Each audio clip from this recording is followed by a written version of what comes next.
2010 সালে অজিদের হয়ে সাদা পোশাকে অভিষেক হয়েছিল স্মিথের। এরপর পেরিয়ে যায় 15টি বছর।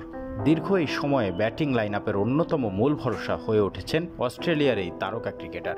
হয়তো ভারতের বিপক্ষে বর্ডার গাভাস্কার সিরিজে ছুঁতে পারতেন 10,000 রানের মাইলফলকটি, কিন্তু তা আর হলো না। 1 রানের আক্ষেপ নিয়ে থাকতে হয় এই অজি ব্যাটারের। অবশেষে শ্রীলঙ্কার বিপক্ষে গল টেস্টে শুরুর দিনেই কাঙ্ক্ষিত মাইলফলক স্পর্শ করেন স্টিভেন স্মিথ।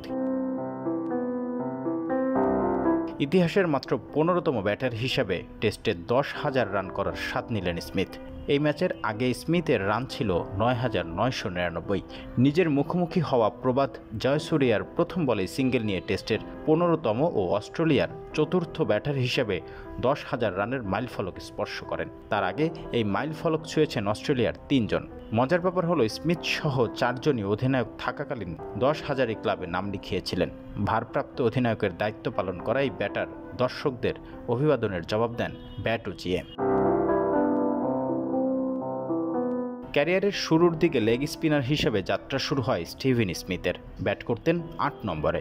তবে সবাইকে অবাক করে দিয়ে খুব দ্রুতই টেস্টের নাম্বার 1 ব্যাটার হিসেবে আবির্ভূত হন।